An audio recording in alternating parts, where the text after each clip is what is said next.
Excuse me, can we close the door, please? Thank you. Hey, who are you to ask people questions? DJ Bobo, you know it. Alright, good evening everyone. Thank you very much for joining us. This is a panel, The Struggle and Benefits of DIY Events. And the reason we came up with this panel idea was because we truly believe that besides big events like this one, for instance, or the feast or something, we really need the grassroots core events that are, or that started as grassroots events but became big and have an impact. We truly believe that these events are the ones that are keeping the scenes together, and I'm already telling too much. We're just gonna get into it. We invited 1, 2, 3, 4, 5 incredible organizers with incredible events, each on their own in totally different places. And I would just like to introduce everyone on their own. After each other, we have a presentation for each event, and you can see a couple of data about it, like visitors and everything, in a second. And while we watch that, I want to know from each of you, when you introduce yourself, why did you start and how did you start an event? Just a quick introduction in 2 to 3 minutes, and we're going to start with John with the Blading Cup, everyone. Hello.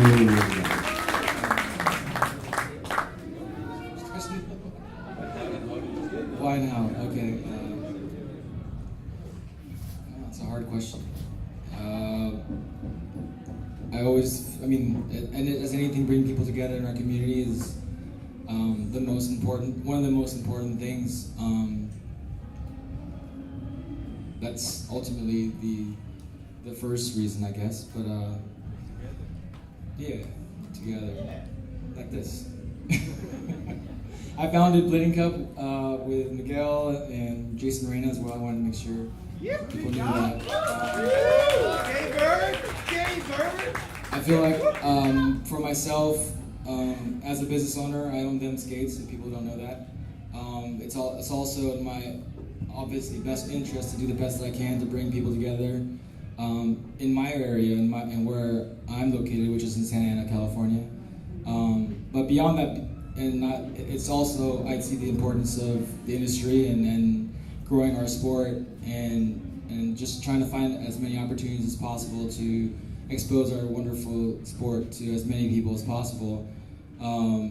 Luckily, I live in a town, I've lived there for about 15 years, and through doing video premieres and events, not actual skate events, but video premieres, and local property owners figuring out who I was in my community, I was given a big open door to have the freedom to create a public event with the permission of the city of Santa Ana, with the permission of the police department, fire department, and with the help of a major property owner in downtown Santa Ana. So, am I kind of talking too much about?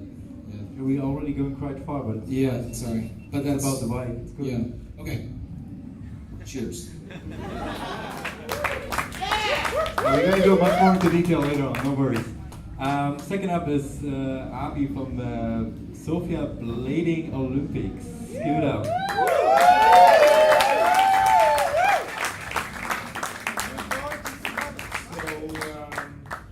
What was the question? Why we start? Why? Well, why? Because I've been blading since 1996. I lived also in all sorts of places, but I went back to Bulgaria a couple of years. This one? Okay. So I started blading in 1996, and since then, up till 4 years ago, I lived all over the world and came back to Bulgaria a couple of years ago. And there was an Australian guy actually in Bulgaria called Marco Jara, who was the guy who was the essence of the Bulgarian blading scene, but he got I don't know why, but he kind of stopped blading and went into traditional Bulgarian dancing, actually. He's 56 now.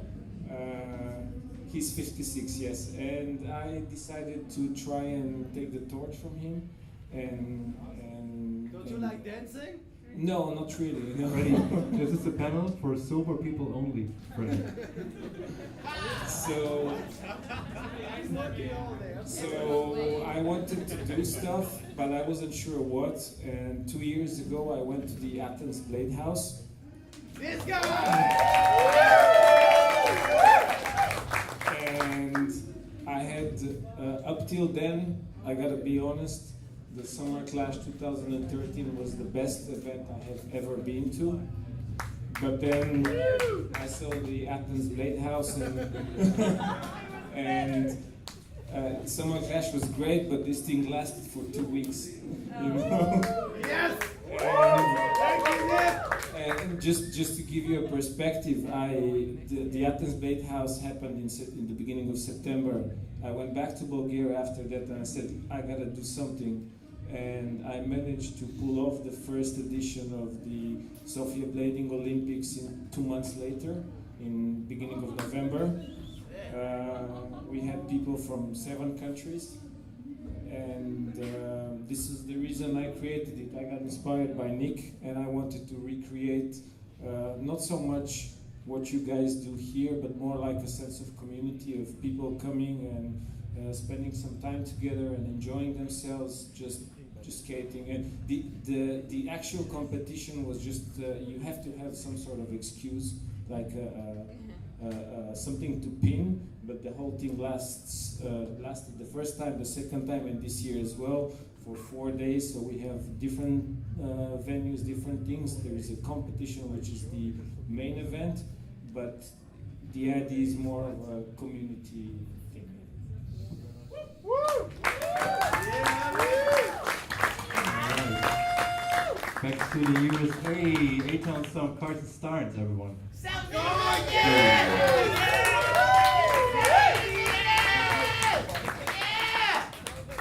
Thank you guys. I'm not used to talking in a microphone. So I co-host the event with my brother. His name's Brian. If y'all know him, he's pretty recognizable fella. No shoes. But my brother and I have put together like a lot of comps, like 15 or something. Our first one was way back. We had a backyard skate park. Yeah. My dad was like a contractor, so Brian and I designed our backyard skate park. Dad built it, and then we had like this sick ass fucking back skate. Anyway, so we had this thing. We're like, all right, we gotta invite everybody to skate. It was called Boots, Burgers, and Hammers. The theme of rollerblading at that point, I guess, was doing hammers. Now it might be called something different. How good were the burgers, though?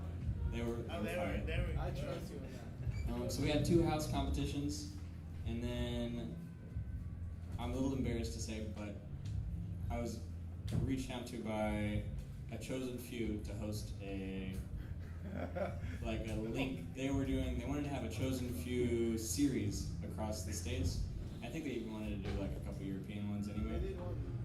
So yeah, so their idea was they would have like 6, like a competition series throughout the year. So the Atlanta chapter was hosted by my brother and myself. So we dubbed it 8-Town Stomp after a dance rap song. Dancing, If I anybody can knows see it, it. it's pretty cool. I'll 8-Town Stomp right now. Yeah, Trey could probably 8-Town Stomp for you.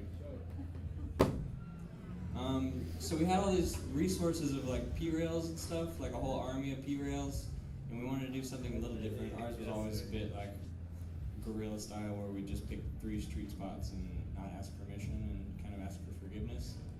So we'd just go mob street spots with like 100 people, and it worked out fine. Miraculously, I've taken this huge group of people to like every year 3 skate spots, and we've never gotten kicked out. It's crazy. It's something about like having 150 of us there, like nobody wants to mess with us or something. It's you. But yeah, so our theme progressed where we'd have 2 like standard skate spots, like a ledge or handicap rail, and then a down rail or a kink rail. And then the 3rd spot we'd build something. So the first year we put a box down in a big 4, like an iconic skate spot. You guys have probably seen clips like J-Von 9 did in some video.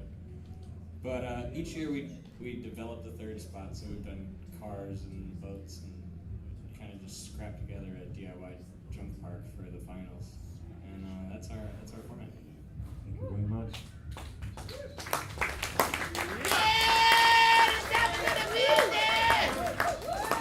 And we go to Greece, Athens. Have to see this. Hold on. Oh. So, hello.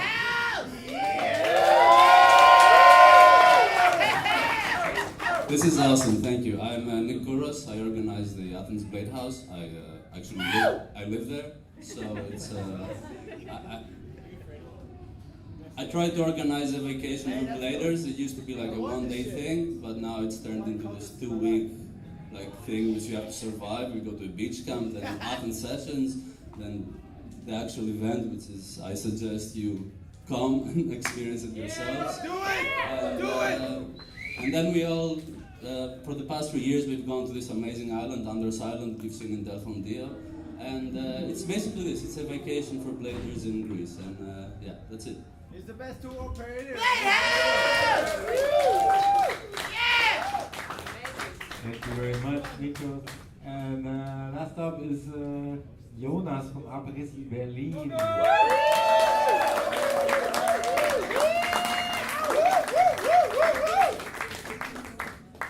Yeah, so I can recall the situation when I decided to throw a street comp. I was sitting in a bar with Yo-Yo, moaning about that there's no street comp in Berlin. And he was saying, yeah, well, maybe you should do one. And then I decided... And then you had no choice but to do it. That's right. So, I don't know. It was all learning by doing. Like, first things, set a date, which is an important part. We're gonna talk about that maybe later, and then getting all your friends together. Everyone has like specific qualities, and it's a beautiful thing to merge it into one thing. And the initial motivation was just to represent, because I feel like Berlin is more known for making people stop skating, going into techno clubs, forcing their careers as graphic designers, I don't know. So I wanted to show, because I was skating and there was some friends skating, I wanted to show there's still people out on the streets skating, and yeah, that's it.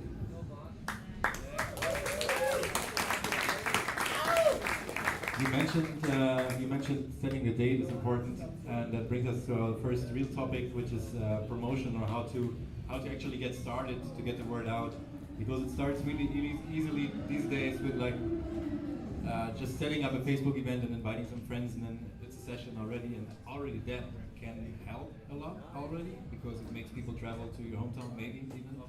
But when it comes to gain more attention or get more people to your event, in my opinion, of course, it's about the uniqueness of your event, but most importantly, to be able to translate that into your communication in a way that sounds super professional, which we are all not that much.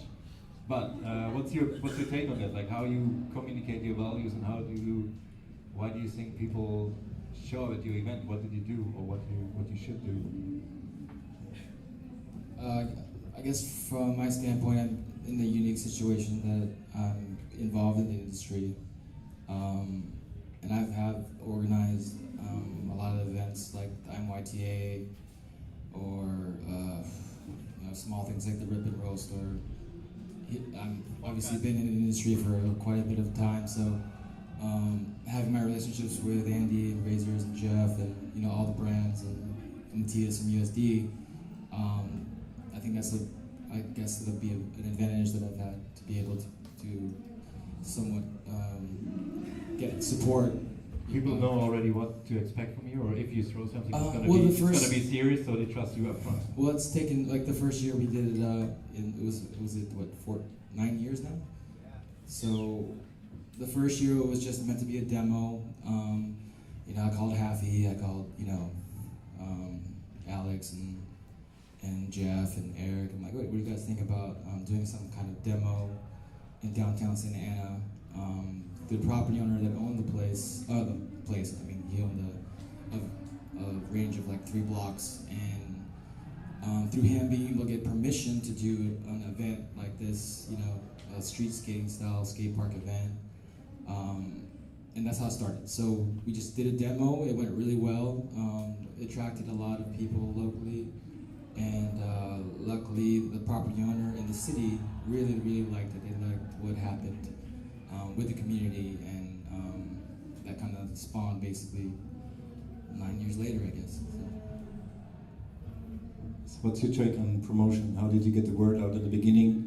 And what do you think? Why it's continued growing? I think I was just really tenacious. I asked Freddie for some of his contact details of the people from the industry, and then I sent an email, and then a week later I sent another email. I didn't get a reply from you guys, by the way. But I sent another email, and then some people either said, thank you for all your emails, but we're not interested, or stop sending your emails, we'll send you some stuff, just But that's the company side, right? Sorry? That's the company side, the industry side. On the How did you get the word out to your visitors? Like how did you locally, I mean, in Bulgaria. Yeah, well, in Bulgaria it's... I mean, now people from all over Europe are starting to talk about your event and coming to your event. Why do you think it's that? What did you do in order to get the word out or to promote your event? Well, I think we were...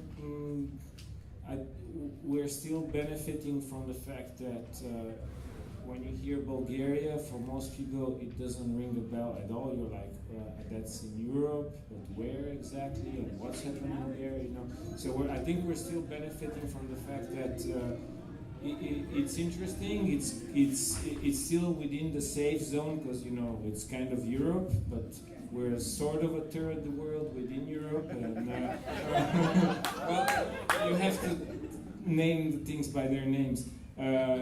And you know, we use the Cyrillic alphabet and so on, so it's a safe thing to experiment, and people are curious. It's super cheap. Alcohol is unbelievable. But you did communicate on Facebook, or oh yeah, we communicated it on Facebook. We actually not the first time, but the second time, I hired a PR company. Yes. Well, it's the only way. We managed to get into mainstream media, the national TV channel, and stuff like that. So, you know, my aim is to grow it, and the only way to grow it is to use mainstream media, and we're slowly managing to do that.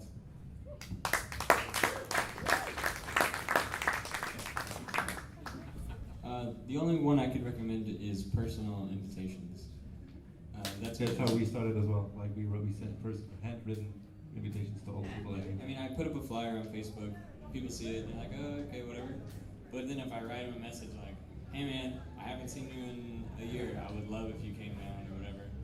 Or I wasn't going to come to Winter Clash this year, and Yo-Yo wrote me a message like, would you speak on the panel? It's like, I sent you a picture of Freddie, and then you go like, okay, I'm going. It's like, okay. Because then you feel important, you know, you feel like you're wanted there. You are important. And then there's like a very intimate connection. I know you can't send like a million personal messages, but the way ours is small, it's intimate, and it's for our friends. So our focus is less on growing it and going mainstream and more on getting good times with our buddies. Good time. As far as marketing of our event, I think Jonas was the one who started with Tim Wolf. He was the first one to come and actually experience the whole thing. So he actually, you know, told his friends, and then their friends came. So besides the Facebook event I make to invite bladers, I think I'm in complete opposite in all of you. I do not want. Trying to not. I do not want like Greeks. They're gonna come, but you know, up to a point. I don't want to have like a huge house party that's gonna go like completely wild. So because it does anyway. So I am not promoting it in Greece. But I promote it in Bladers. You know, as many as possible. But I mean, it took you how many? Like I mean, now everyone wants to go literary. I don't think I met anyone in the last 2 years that didn't mention your event. So Yeah, how did it get to that point? First of all, they say they want to go, but they never show I know, up. but it's So. getting more and more. And soon you're gonna lose your house and all that. Let's see this year. Every year it goes stronger. So let's see. No, but why do you think it got there? Like Excuse me? in first place, because it has been a few years with like kind of underneath the radar. It took 6 years. It took 6 years, but from like the last 3 years, it's gone crazy, and it's actually created this very heightened sense of community in our neighboring countries and Europe especially. But let's make it longer. Let's make it bigger. Like Asia, States. You know. We've had people from all over, but yeah. So your take is like building a community and like inviting people personally. That is way more important than the actual event for me, yes. And actually having 2 weeks, you know, with friends, with new friends, I think that's really, you know, useful to me.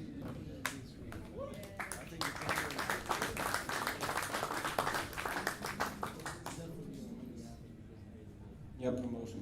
So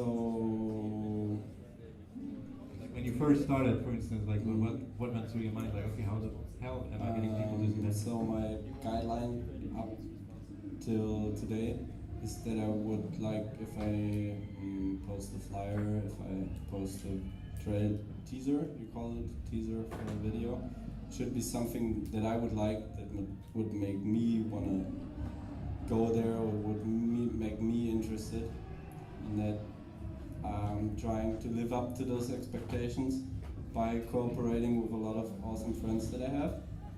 And for the I first mean, like simply visual as well, like the visual. You have a visual approach that like the style and the layout and everything. yeah, of course. Going from the promotion to the spots we're choosing, that there's some diversity and whatnot. But for the first year, setting the date was super important, and it's connected to another point. Connections are also pretty important, because in Berlin there's some like core legend people like you, Dominik Wagner, and some more. And I had the chance to communicate with the guys from the Cayenne project. Carsten was out there filming with them when they would be in Berlin. So I would say, okay, if they'd come to Berlin this weekend, of course I'm gonna do it on this weekend, which made us start in the first year with like 100 visitors, which was pretty cool to me. Like I didn't expect anything. And yeah, that was an important point. Talking, just a little side note, there's a calendar at this wall, which is from this month until next month. And everyone in this room, tell all your friends, if you're doing an event, doesn't matter how big it is, or if it's just a session, please write the date in there, so afterwards we can post it, so everyone has a calendar, and you can work out, like it's Jonas's event idea. I think it's brilliant, we should do it every year. Because that's key, like the Blade Days in Copenhagen, for instance, we did that with Summer Clash in Roskilde, we lined it up, and if we work more towards that, we're going to have more people, because people start traveling more, and then they can pick the right events and all that stuff. Can I just add to that we just created, actually today, we launched it today, a website called sofiablading.com, and on that website we've managed to organize all the people in Bulgaria who are organizing events, which for a small country is actually pretty impressive. We have already 5 events for 2019 starting in June in a city called Plovdiv, followed by I'm not sure what, but we'll add all of these, and if you go to sofiablading.com you have all the events happening in Bulgaria for 2019 all the way to December, and it's in English and it's meant for foreigners. There's information about where you land, what taxis you should take, what taxis you shouldn't take, and so on. All right, nice. Yeah, it's also key, I think it's key if you're running an event in a remote place that people don't know. That's also, I think, why Winterclash grew that much, because we really cared a lot about giving people as much information as we could about the traveling, because that makes it easier for people to decide whether they want to go or not. So that's just a hint for everyone. Sorry? I copied the Winterclash side. Of course you did.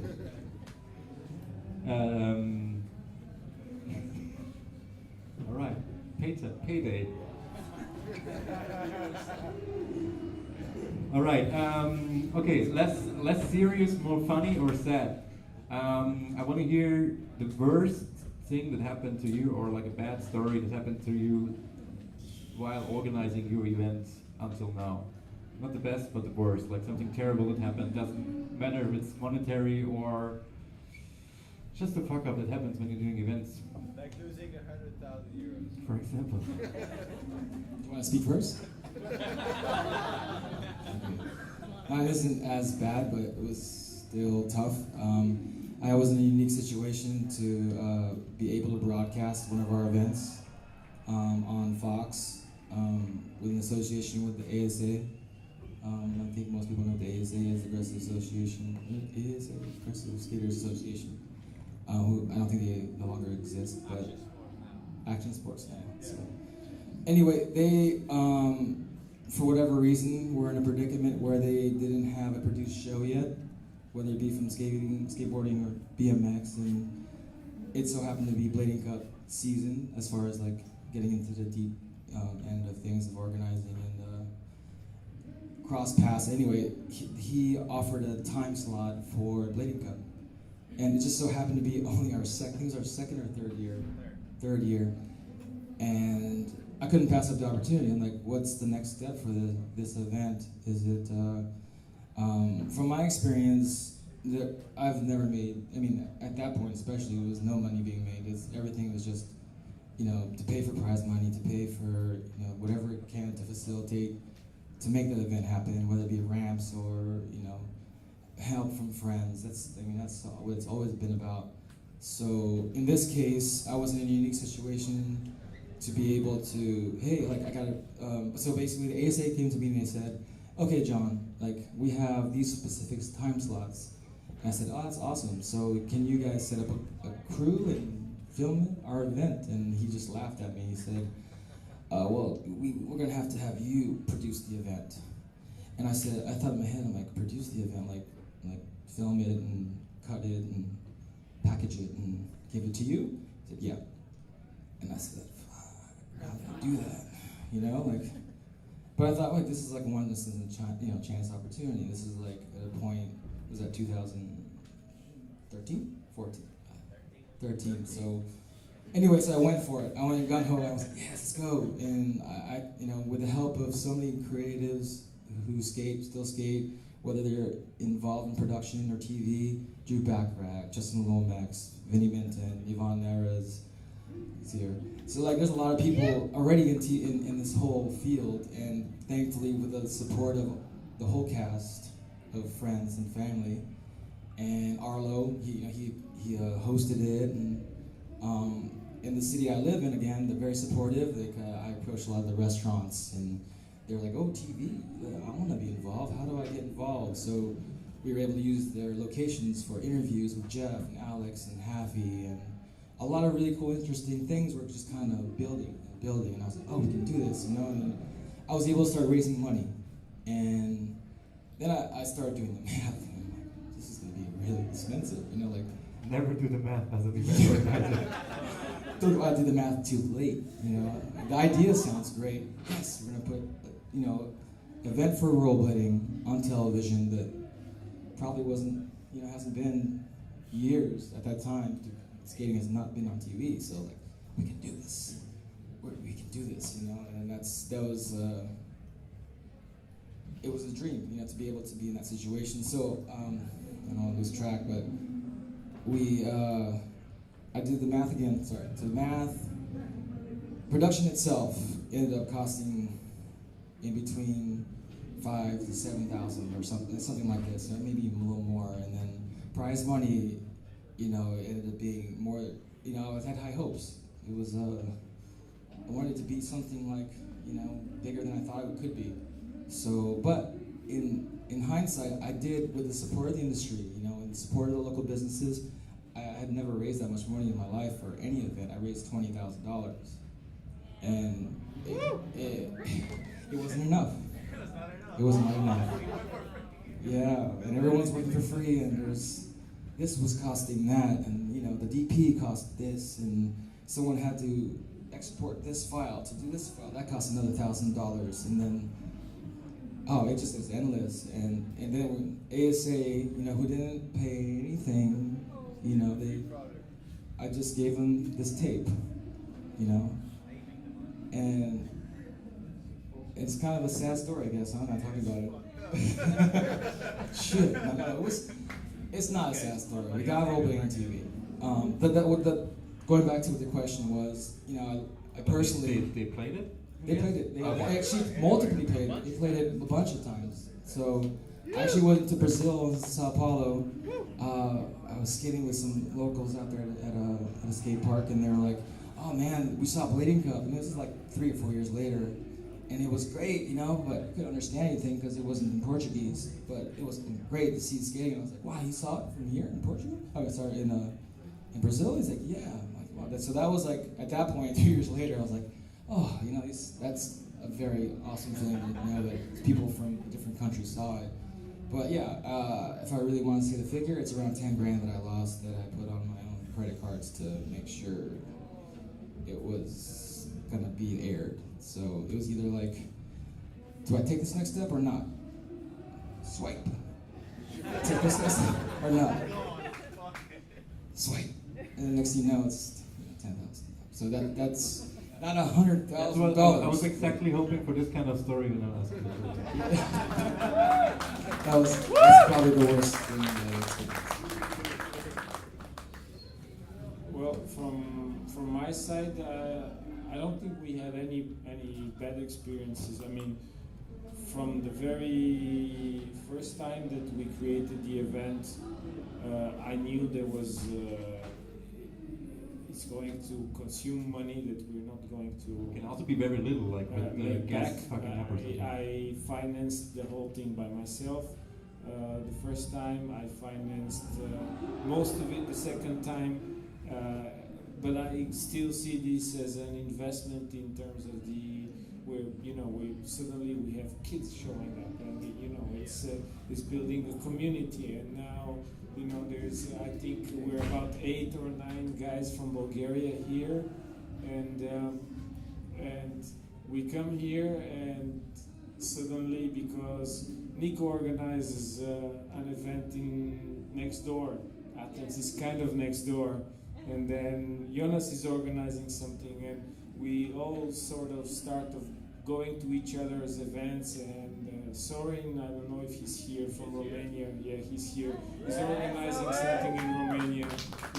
So we all start to attend each other's event, and that builds a community, and I think that's priceless. Because especially for the kids, because kids see like some guy and he's from abroad. It doesn't matter if he's just next door. He's from abroad, and he does this trick you've never seen, and you want to be like him. So it kind of works. So I don't see it as a major failure. At the moment I still see it as an investment. We're not looking to make money from this. One day I'd like to at least recover my investment, but the aim is not to make money. It's just to build a community, and I think it's slowly working out. That brings us. Anyone has a major fuck up to talk about? Otherwise, I would jump to the next question, which is money as well. How do you go about financing your event, or how does it even cost much? Like, I mean, it's super easy to sort of a normal event, and then it's the stuff that's important to you that costs money, whether it be prize money or flying in people or building ramps or whatever. It all costs money, but you decide what you're going to use it. But how do you raise money, and more importantly, how much do you try to stay independent from the industry, because the industry is not able to support as much as it has been in the past? Or do you try to? Anyone, what's your take on that, on financing events? Because you have a crowd, you start, it's a good start. Well, this is perfect because my fuck up was financial anyways. So we've done it like 10 years, it's grassroots. Well, this will be the 10th year. It's grassroots competition, so each year we have a lot of creative ways to raise money. We've like done a whole gambit of ways. One time, Chris got all the Atlanta boys together and made a VOD. Sold it online for like $4 and raised, I don't know, $300. But like that helps a lot for a little competition. Our competition, like on a budget, costs $2,300 to do, and one time we had more like $4,000 to play with. So we do a Kickstarter every year. Just What's the turnout of that? like how many people? Because I feel every year I'm wondering personally why you don't promote the Kickstarter more. Because I feel it's just so obvious, it's there, and like, but I feel you're not promoting it. Is it on purpose or? Oh no, Brian and I are just horrible at marketing. So we put a Kickstarter on there. We don't like asking for money. We'd like to be independent, but it takes the whole community to support the event. So we do the Kickstarter, and we say, okay, if you donate $50, then you get entry the day of the competition. So you pay more for entry through the Kickstarter, but you're supporting something. But yeah, so fundamentally, to raise money for the competition, my brother would sell semen, and I would sell weed.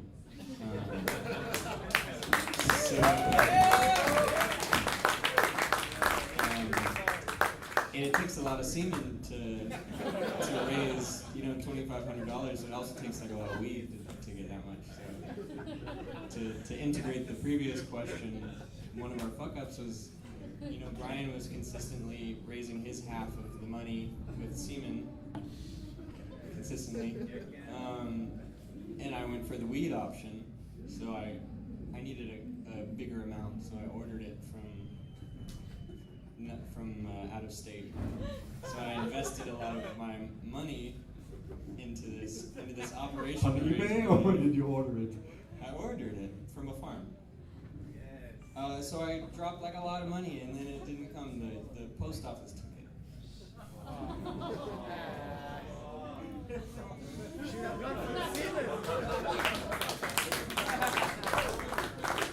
Nice. I wish I could sell semen.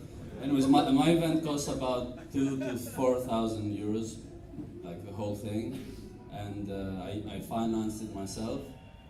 This year we made money, like last year's event, we actually made money by selling alcohol.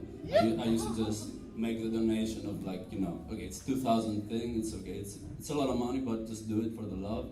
But I think next year I'll actually make money out of it, because I'll go start selling alcohol from the beginning of the event. So I think in the end I'll make about 5,000 or 6,000 euros.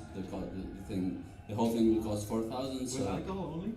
Yes. Yeah, because we sell like these super premium cocktails, because people can just go buy beer from wherever, but we sell them, and they're super premium, but we sell them for 5 euros. So I just tell people that, bring some change and help out. I actually have the rundown of the whole event. You want to listen to what the costs? Do you care about the costs? I would go a quick round. Yeah, Everyone says how much the event costs, maybe.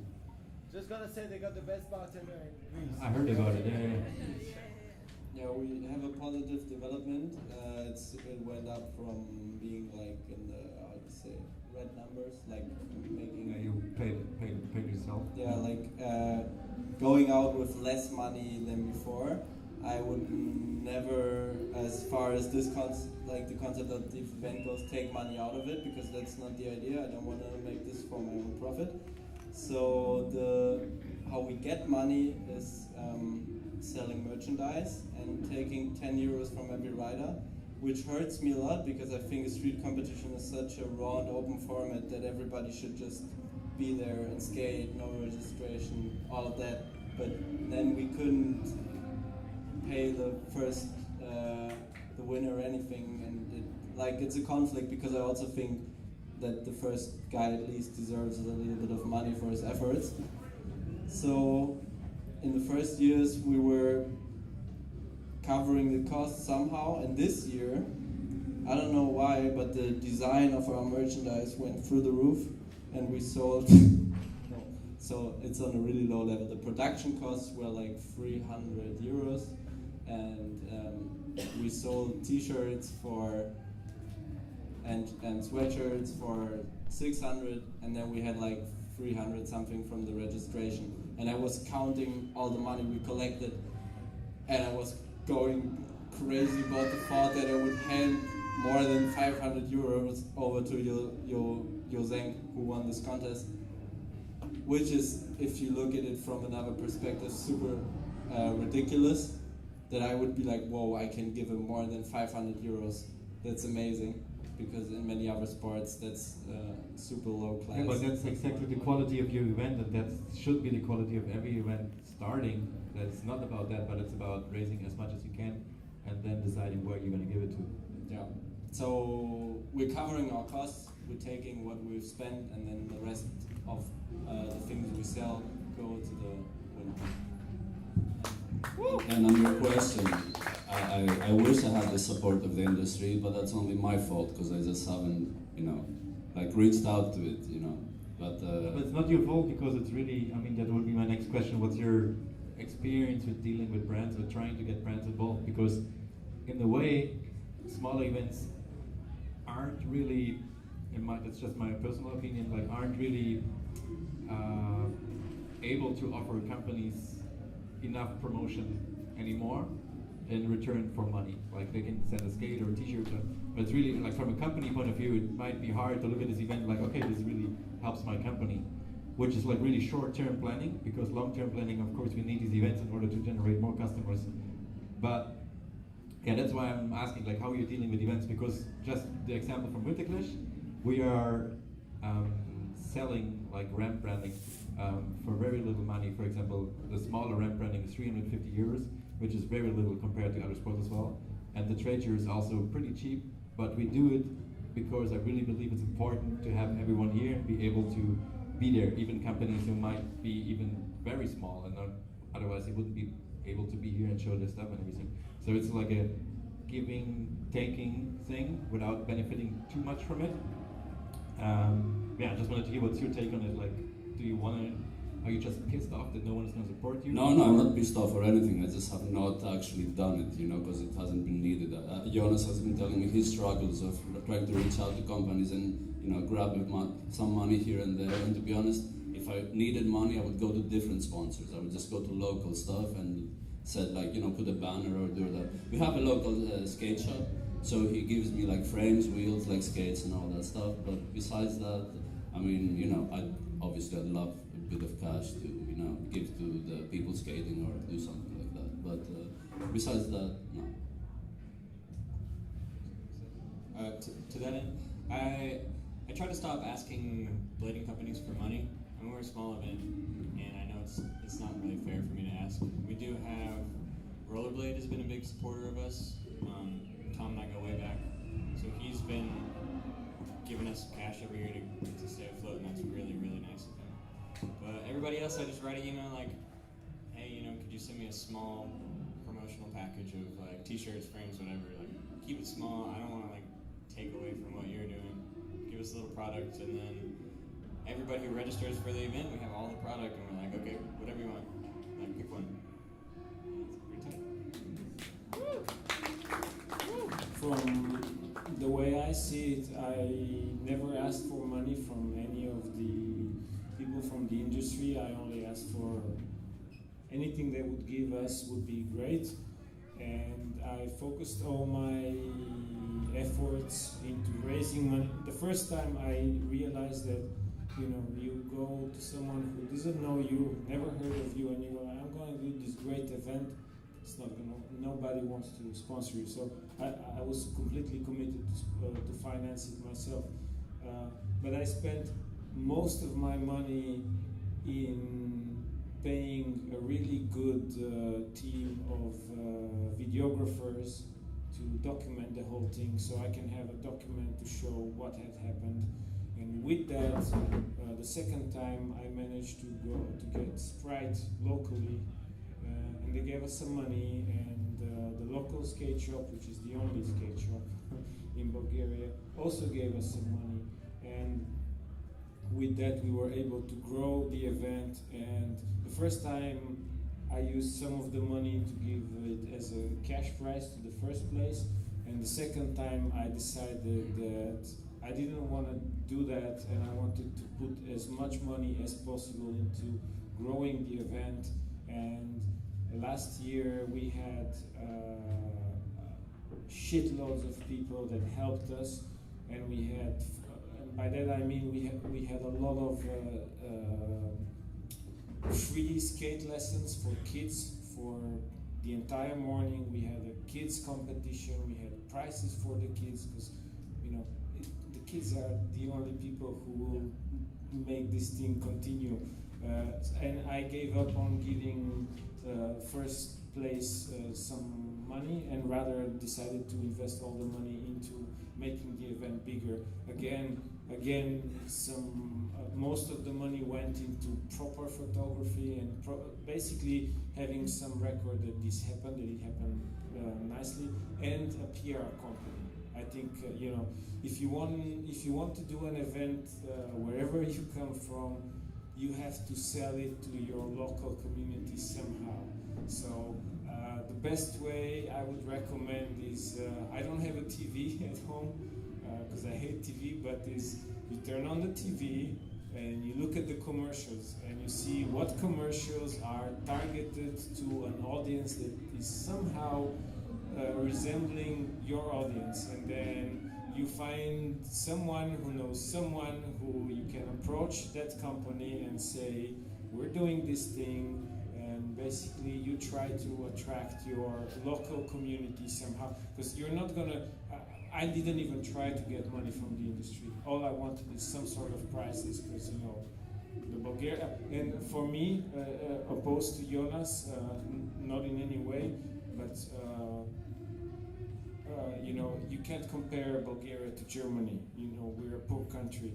If I had put even a 2 or 3 euros entrance to the competition, I'm left with half of the people. So for me, it was really important for it to be accessible to anyone who just registered. All they needed to do is to sign a waiver of responsibility that if they break themselves, it's not my responsibility. All right. What's your take on sponsoring? I guess it's different for you because.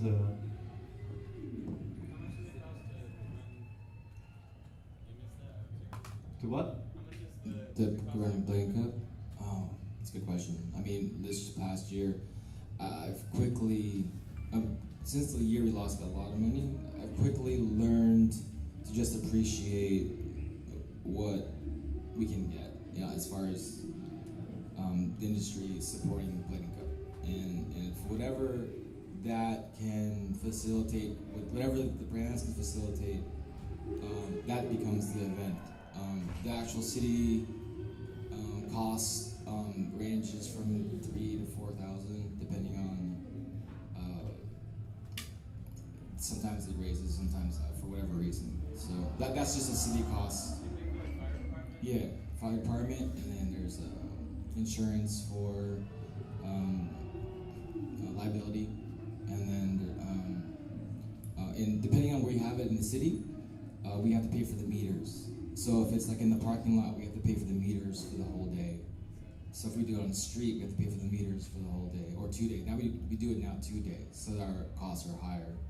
And the reason why we do it 2 days is the event's grown to a point where it's like we'll have 100, or do we have 170 competitors?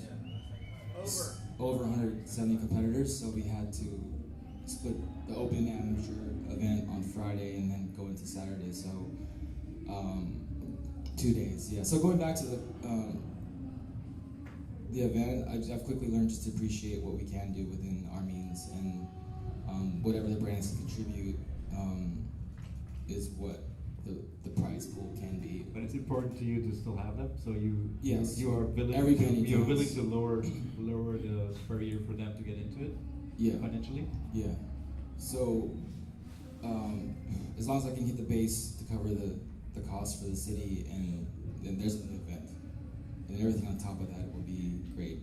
And the entry fees that the skaters pay, that goes to prize money or whatever it takes to run the event. And usually, we basically break even for the past years. So it's not, we're not talking about a lot of money here, really. Where I'm coming from is because, like I mentioned before, with Winterclash, we were very fortunate about almost being able to finance the whole event through ticket sales, which is incredible. But I gotta take this challenge when there's more people listening. Winterclash has expenses of 33,000 euros, so it's not as much money left as one would guess. 33,000 euros. That's the expenses we have. And then, employees? For Winterclash? No one. like we are a group of people, and people like the graphic designer gets paid, the ramp builders get paid. We try to pay travel, and then we. Of course, the medic, security, fire department, yeah, like the stuff that you have to. No, we have 150 people working here during the weekend, or 200 with volunteers from Area 51 and our volunteers. Like that's in total 200 people working. But the core crew is like 12 people, and from that core crew, 2 people are getting paid a little bit. Which is also why, which seems incredible, but we're raising the ticket price next year in order to be able to pay more people, in order to spend more money on other stuff as well. Like we want to start supporting other projects, other events. We want to start to fly in more people because, back to the original questions, companies have less and less money, so they're not even able to afford flying people over. So we're gonna jump back to that and trying to fly more people over on our own expense. And I wanted to go somewhere. Oh yeah. Do you think that prize money is a big thing? Because for us, we're struggling with every year because people say Winter Clash has too little prize money. And so far we did it on purpose because I'd rather spend that money to fly someone here, which the whole skate park benefits from and all our 1,000 guests benefit from, or finance a panel, than just put more on the prize money so it becomes this big ego show. But what's your approach on prize money and spending most of the money you have on the prize? Like I said, I started to say earlier, I think it's not really about the number, anymore. I think we all come here because we want to be together and celebrate skating, and of course, money is good for skaters to obviously push themselves out there and be the champion. We should definitely have something for that, but we can't live beyond our means. We can't try to be X Games when we're not X Games, or the Olympics or whatnot. It's a matter. Actually, I don't think Olympics pays it. But so going back to the importance of even these last 2 years, it's been incredible with Blading Cup just because the amount of, I guess it starts with volunteers. The volunteers and support to create stuff for free. And when you see how everyone is so generous and so wanting to be involved and put their hand on something, pick up a screwdriver or hammer and whatnot, and it's not about the money at that point. It's about skating, and that's the most important thing. So, but going back to prize money, it is important in this scale of event. You have a contest and you should have a prize, but I believe that you should not go beyond your means because it'll just bury you. I had that year, I lost all that money. It's like, you can't do that every year. It's got to be within your means.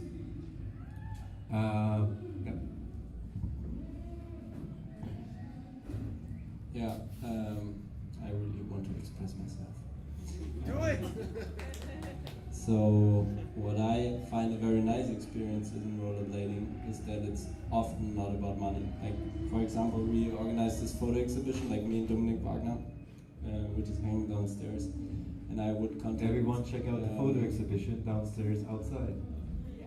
And I would contact Michelle Gerard, photographer from Detroit, who shot a really nice photo of people building a spot. And she's, like I saw their homepage, they're professional photographers, they're living from that.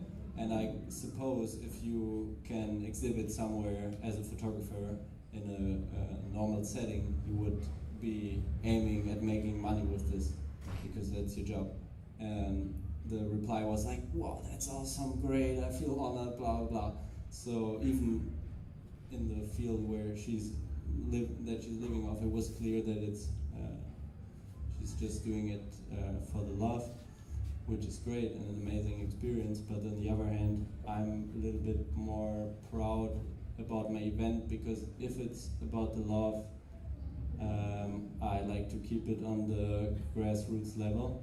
Like, it doesn't matter, like there's a bit of space on our flyers for sponsors, and it might not matter to a lot of people, but it matters for me and the people I work with. And there is this narrative in rollerblading that there's no money to, for example, sponsor money and make prize money. And I believe that when I work with sponsors like Nick, who's producing nice clothes, or Lucas, who I saw sitting in the audience. And that's my homies, and I'm happy to support them, and I'm happy to share products that I like myself. But I really don't feel like setting a stage for example, companies like Powerslide, where I'm not sure. I mean, I'm not a businessman, I can't tell, but I don't have enough evidence to say I can really believe in the narrative that you wouldn't have the money to. You're sending me some purple undercover shirts, size S. Nobody needs that. And yeah, that's my stance on this. Like, if it's for the love, I wanna just share it with people that, yeah. Yeah, if anyone in the audience is planning on doing an event, I think it all comes down to exactly that, which is an event is not much more than yourself in a way, or your crew expressing your view on blading and showing it to other people and inviting people that you like, whether it be guests or partners, sponsors, whatever, to create your vision and make it bigger and share with others. And that, on the other hand, inspires other people to keep on skating. So that's why we're all here. That's why we wanted to do this panel. I have a budget for prizes, but I spend it on the artists making the prizes. You know, like I could give money, but it just, I don't know. I just want to be involved in the art creation of them, because I get involved. You know, and we have these really, funny prizes sometimes. We had the Thor's hammer when Dan Collins, like, it's an actual Thor's hammer, like this big. And Dan Collins had a problem in the airport. Or we had the same, David Seismo, when he won with the Clash, he had to leave his trophy at the airport. What was it? Pure stone, something like. Okay. No, Dan Collins actually walked in the airplane, and the guys are like, really? Like, you're joking. And yeah, and last year and 2 years back, we've had like, I have this artist friend that creates like severed pigs and people's faces, and I don't know, I'm into that stuff. So we created this really, disturbing thing, and they had to take it in the airport. So I can imagine, like, someone opening and seeing a severed head in his like luggage, But it wouldn't be that much money. Like my budget for prizes is about 500 euros for everything. Cool. I would love to keep that going for a long time, but we have to speed it up a little bit because of the next event coming up in Blue Collar soon. I want to make it one last round. Everyone in one sentence. How do you see your event in the future? What you want to accomplish from now on?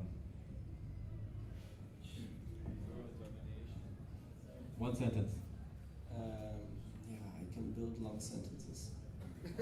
I'm a master of grammar. No, I want to keep it growing in the same way that it's growing now, and it's a multinational cooperation community. I get to know more people, I tell them to come, I go to their events. It's spreading, it's a network, and we create occasions to meet each other, and it's also growing into some kind of blading festival rather than a one-day thing. And I want to spend all year just being in this network. We have to keep the microphone. I take back that question and you raise it. I want to know, sorry for that, but I want to know in one sentence or two sentences, what's your advice, or not advice, but what would you tell other people who are planning on starting an event? Much more important. Do it.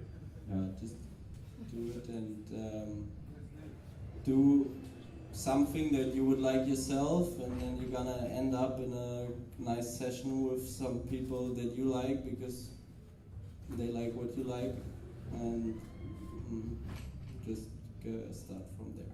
Keep it going.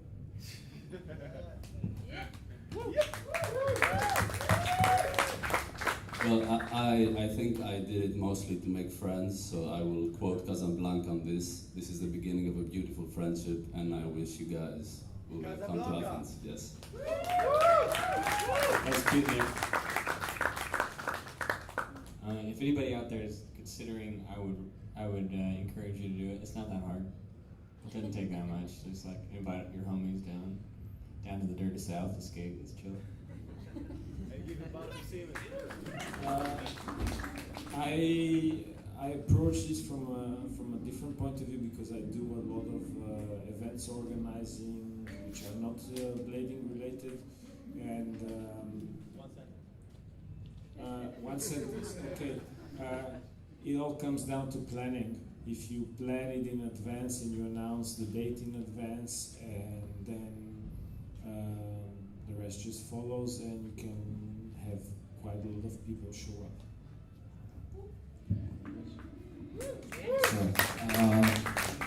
Okay, it starts with a date, a location, and some great advice from this whole panel. And it starts right there.